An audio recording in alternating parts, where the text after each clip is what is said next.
Hello friends, BSc part third में आपके papers third में बायोस्टैटिस्टिक्स का एक बहुत बड़ा रोल है और उसका पोर्शन भी बहुत बड़ा है।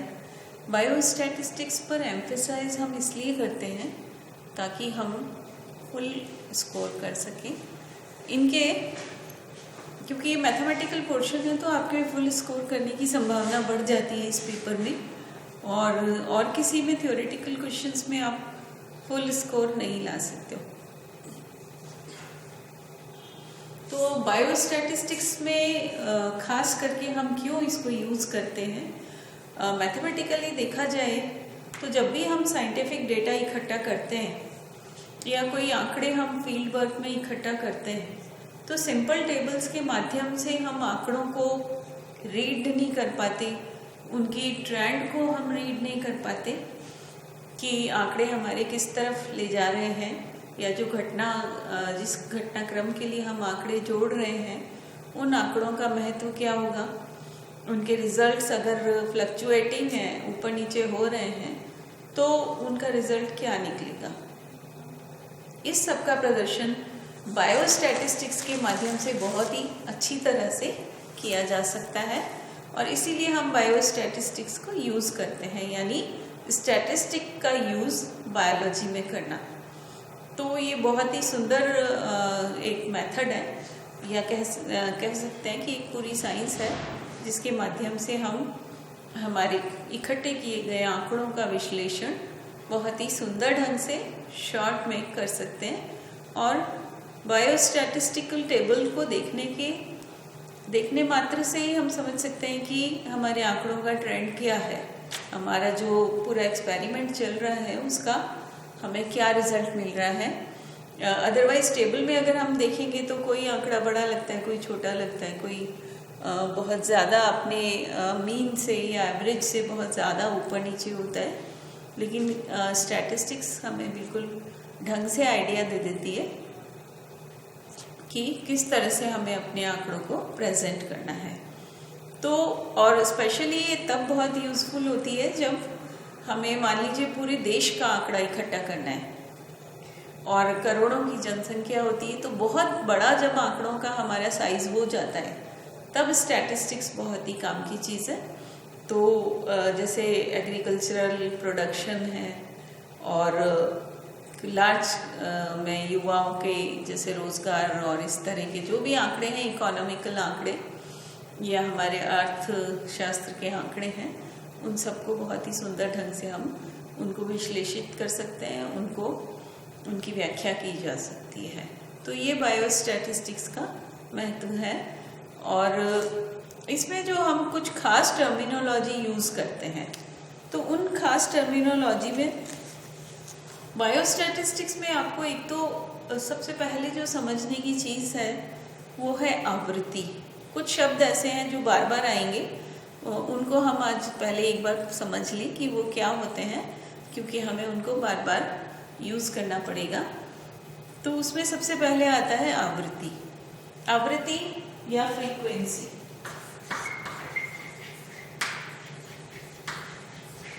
ये पूरे स्टैटिस्टिक्स में स्मॉल एफ से ही रिप्रेजेंट की जाती है और आवृत्ति या बारंबारता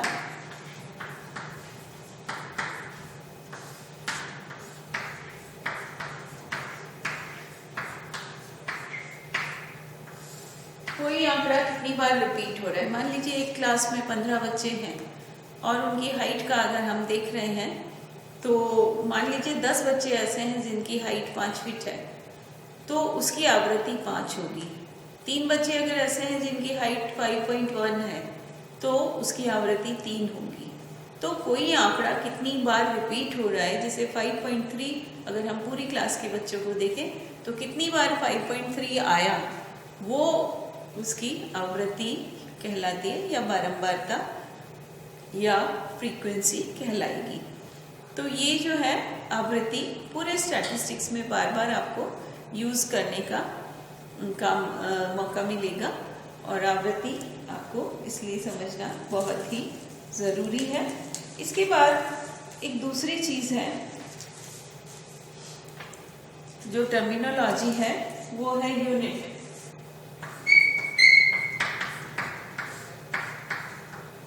यूनिट यानी इकाई।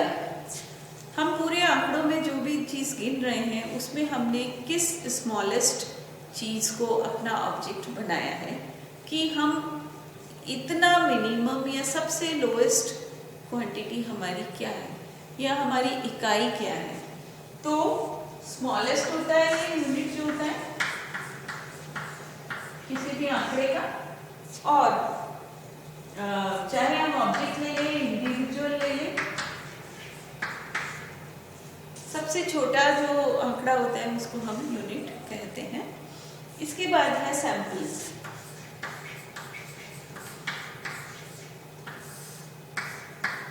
सैंपल या नमूना।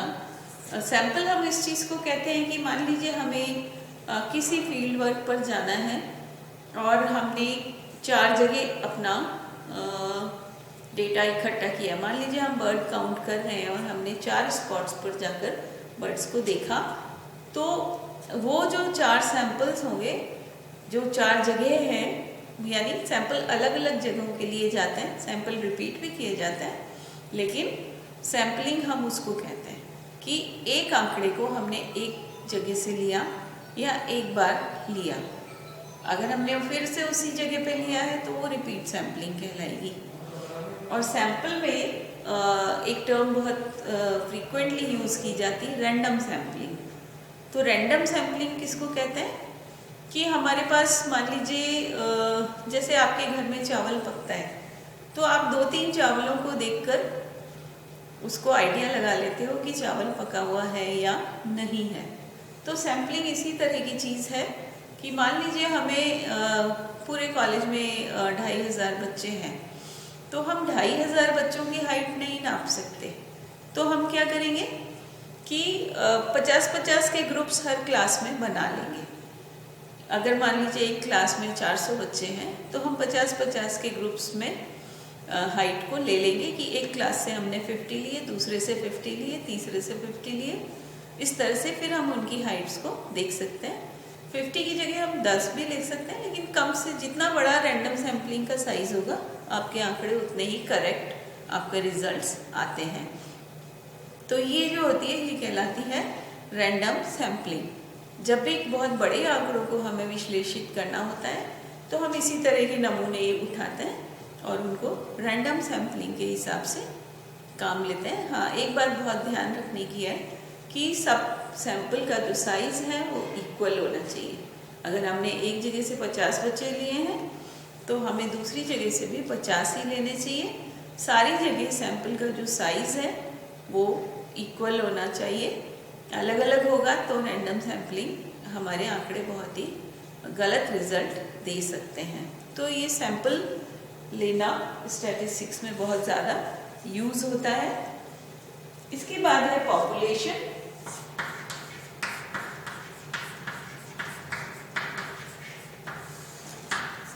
पॉपुलेशन हम किसको कहते हैं?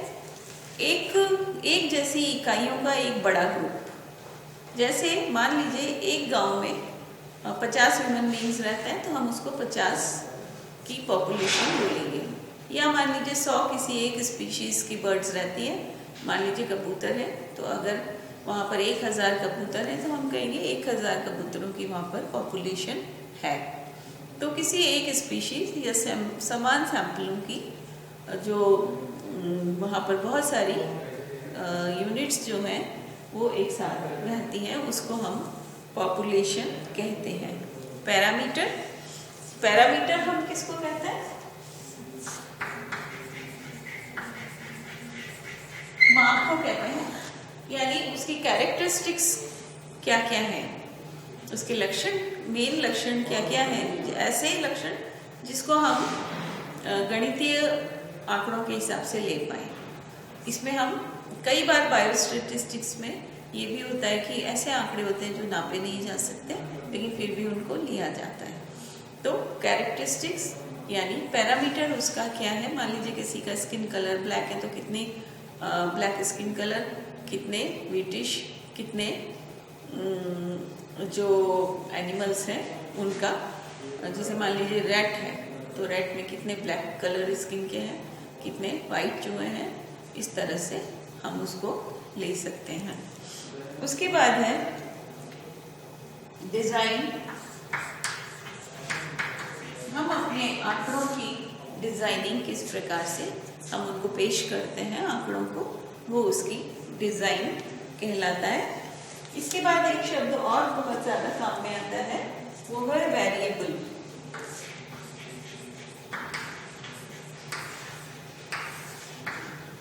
ये वो पैरामीटर है जो बदल सकता है।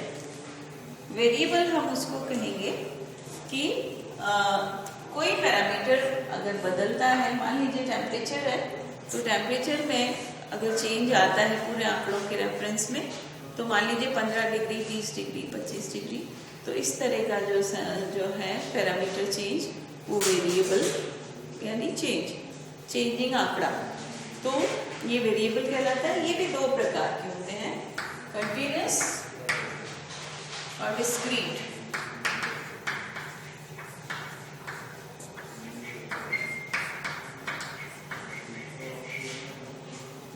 लगा सतत और असतत। सतत और असतत से हमारा मतलब ये है कि मान लीजिए किसी जंगल में हिरण है, 50 है, तो उसके बाद अगला जो होगा वो 51 होगा, फिर 52 होगा। ये बीच में 51.5 हम नहीं कह सकते इसको। हमारा आंकड़ा इस तरह का है कि हमें हिरण गिनने हैं, तो हम इसको इस तरह से काउंट नहीं कर सकते, तो ये हमारा हो जाता है डिस्क्रीट प्रकार का आंकड़ा। लेकिन जब हमारा आंकड़ा ऐसा होता है कि उसमें हम एक एक पॉइंट पर चेंज लेते हैं, जैसे अभी मैंने बताया टेम्परेचर पर अगर आपको चेंज लेना है तो हम कैसे लेंगे, 11.1, 11.2, 11.3, 11.4, तो पॉइंट्स में ये धीरे धीरे बदल रहा है, तो हम इसको एक प्रकार से सतत है, कंटिन्यूसली चेंज हो रहा है, इसको हम कंटिन्यूस या सतत आंकड़ा कहते हैं। और कंटिन्यूस वेरिएबल, असतत आंकड़ा और सतत आंकड़े, ये हमारे कंटिन्यूस और डिस्क्रीट जो है वो कहलाते हैं। अब है डेटा, किसको कहते हैं, डेटा या डाटा, कई लोग इसको डाटा भी कहते हैं, कई लोग इसको डेटा भी बोलते हैं। डेटा के आगे कभी भी एस नहीं लगता है। डेटा अपने आप में एक प्लूरल शब्द है, डेटाज नहीं बोलते हैं हम, डेटा ही बोलते हैं। डेटाज कोई शब्द नहीं होता। तो जैसे शीप है तो हम शीप्स नहीं बोलते हैं, शीप ही प्लूरल है और शीप ही सिंगुलर। इसी तरह से डेटा वर्ड अपने आप में एक प्लूरल शब्द है, तो हम इसको डेटाज नहीं कहेंगे, खाली डेटा कहेंगे। तो जब भी हम सर्वे करते हैं तो जो हमारी प्रिलिमिनरी इंफॉर्मेशन है, मान लीजिए मैं गिन रही हूँ, बर्ड्स को काउंट कर रही हूँ, तो मैं गिन रही हूँ कि इस पे इतनी स्पीशीज की इतनी बर्ड्स हैं, दूसरे पेड़ पर या दूसरे स्पॉट पर दूसरी स्पीशीज की इतनी बर्ड्स हैं, तो वो मेरा आंकड़े इकट्ठे होते जा रहे हैं, तो इसको मैं डेटा कहूँगी। मैं कहूँगी मैंने डेटा कलेक्ट किया इनसे रिलेटेड। इसमें दो प्रकार के होते हैं, प्राइमरी डेटा,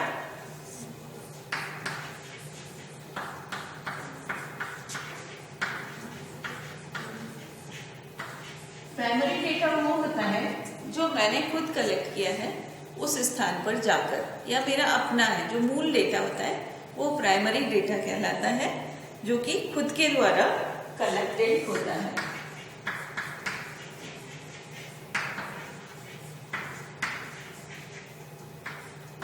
हमने उसको कहीं से कॉपी नहीं किया है, हमने कहीं नेट पर नहीं देखा है, हमने कहीं और से नहीं किया है। और सेकेंडरी डेटा जो होता है हमारा,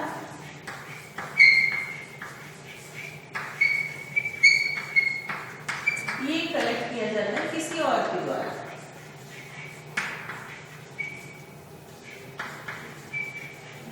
हम इसको रेफरेंस के रूप में ले सकते हैं, लेकिन हमें उसका मेंशन करना पड़ता है। हम किसी और के डेटा को अपना डेटा बनाकर पेश नहीं कर सकते।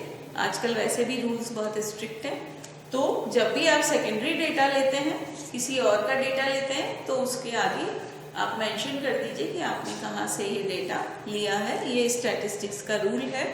या जिसको कह सकते हैं हम कि आजकल इंटेलेक्चुअल प्रॉपर्टी राइट्स के अंतर्गत, वरना वो आपको कोर्ट में ले जा सकता है। इसके अपने रूल्स होते हैं, उस हिसाब से। अब हम जो है प्राइमरी डेटा और सेकेंडरी डेटा हो गया। अब हम देखते हैं कि डेटा को हम किस तरह से क्लासिफाई कर सकते हैं, वर्गीकृत कर सकते हैं। डेटा को हमेशा दो प्रकार से वर्गीकृत किया जाता है।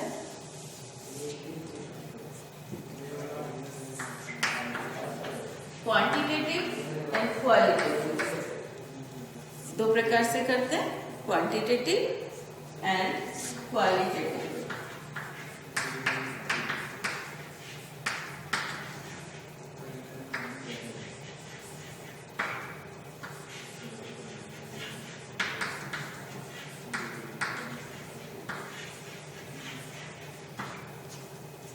क्वांटिटेटिव डेटा वो डेटा होता है जिसमें कि हम आंकड़ों को देखते हैं, मैथमेटिकल हम व्याख्या कर सकते हैं।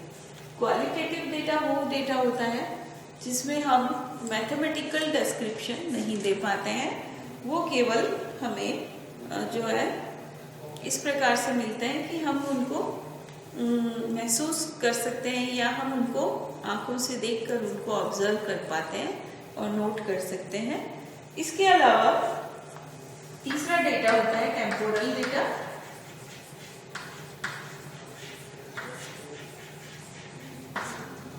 टेम्पोरल डेटा जो होता है वो टाइम बेस्ड होता है।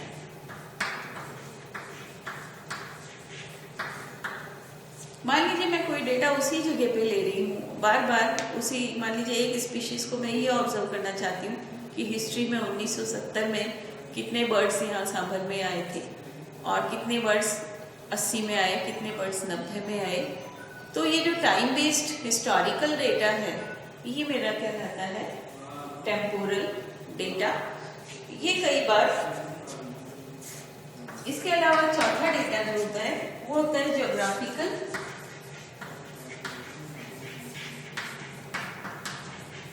और स्पाशियल।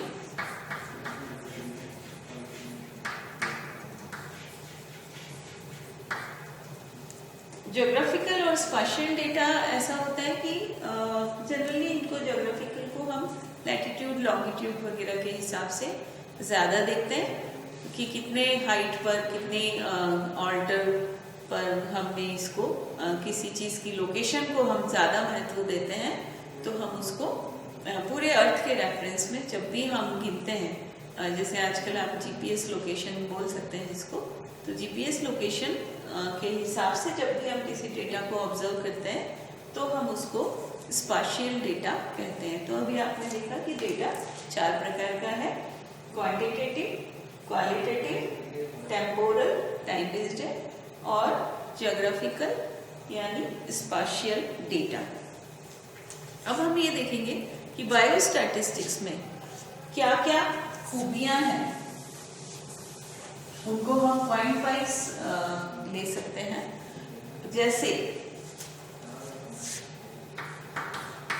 कैरेक्टरिस्टिक्स क्या है, इसके मुख्य लक्षण।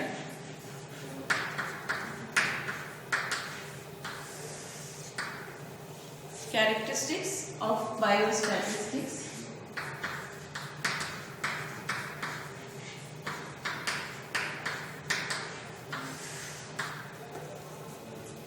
इसमें पहला है कि ये फैक्ट्स पर आधारित है।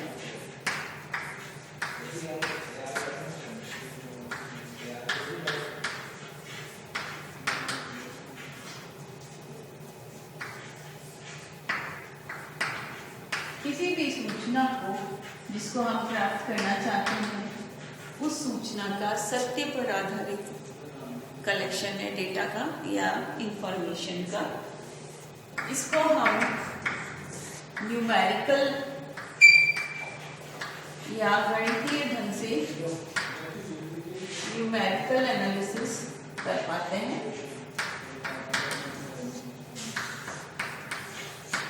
तीसरा इसका महत्व है सिस्टमैटिक होता है, व्यवस्थित होता है।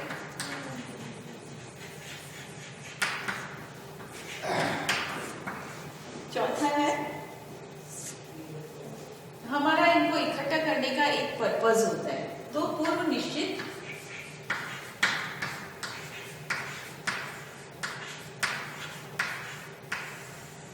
टारगेट होता है हमारा कि हम क्या चाहते हैं इस डेटा से। इसके बाद है ये जो आंकड़े होते हैं वो एक दूसरे से संबंधित होते हैं, इनमें एक कोरिलेशन होता है सह संबंध के रूप में।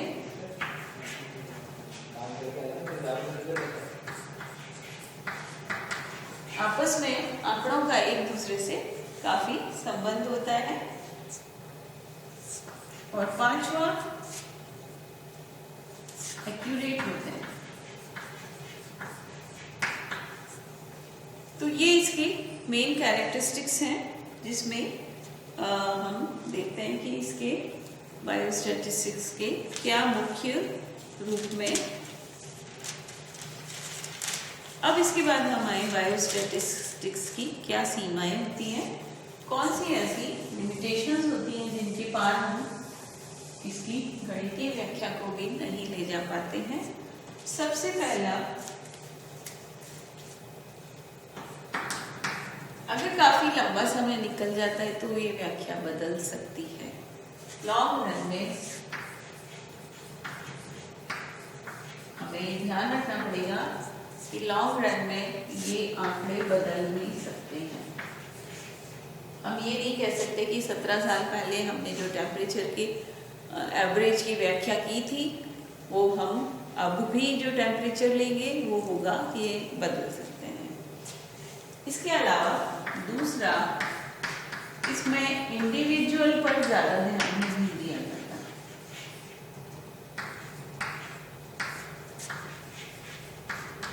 हम इसमें ज्यादातर समूह की बात करते हैं, इंडिविजुअल आंकड़े के ऊपर हम नहीं देते।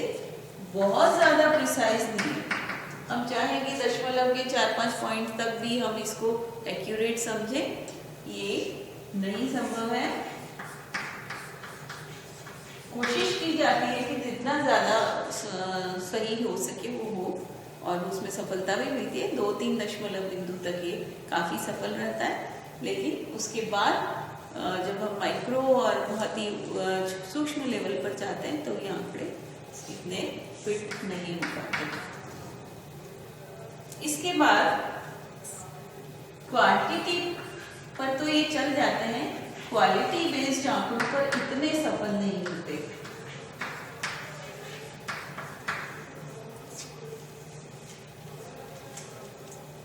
फिर सैंपल बेस्ड होते हैं। जनरली जब हम लार्ज आंकड़ा इकट्ठा कर रहे हैं तो सैंपल बेस्ड है। ये हमें ये नहीं बताते कि जो हमारा सैंपल है उसमें जो छोटा साइज है ये नहीं हो पाता कि हर एक चीज को ये बताएं। मेजर जो ट्रेंड है उस ग्रुप का वो भी बता देते हैं। दूसरा,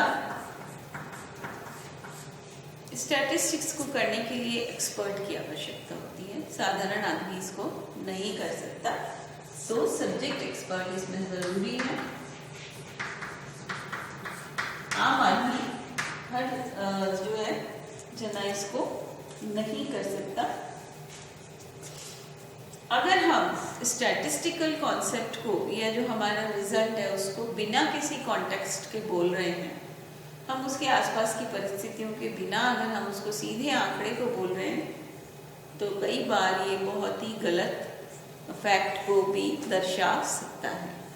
मान लीजिए मैं ये कहूँ कि सांभर में इस साल 10 mm ही वर्षा हुई, लेकिन मैं ये नहीं बता रही हूँ कि सांभर में हर साल 400-500 mm वर्षा होती थी और जो सूखा पड़ा इस साल स्पेशली सूखा पड़ा है। तो मुझे ये जो आसपास के जो फैक्ट्स हैं उनको भी इसमें कोट करना पड़ेगा, वरना एक जनरल मिसलीडिंग कॉन्सेप्ट क्या होगा कि सांभर में हर साल ही 10 mm वर्षा होती है। तो ये जो परिस्थितियां हैं इसमें साथ में कोट करनी पड़ती हैं। आपको ये बताना पड़ता है कि आप किस रेफरेंस में अपने डेटा को कलेक्ट कर रहे हो और आपका टारगेट क्या है, आपका ऑब्जेक्टिव क्या है। तो ये जो बायोस्टैटिस्टिक्स है ये बहुत ही इंटरेस्टिंग सब्जेक्ट है और जैसा मैंने पहले बताया स्कोरिंग भी है। तो आप इसको पूरी तरह तैयार कर लें, क्योंकि अगर एग्ज़ाम में आपके 2 क्वेश्चंस भी आते हैं तो आपको 10 आउट ऑफ 10 मार्क्स मिलने की पूरी संभावना है। इतना डिफ़िकल्ट नहीं है, बहुत ही इजी स्टैटिस्टिक्स आपके कोर्स में है। तो इस वाले सेक्शन को आप ज़रूर तैयार करें, ताकि आपके मार्क्स जो है 3rd ईयर में वैसे भी मार्क्स की बहुत ज़रूरत होती है रिवीजन के लिए, तो आप इस चैप्टर को ज़रूर तैयार करें। Thank you.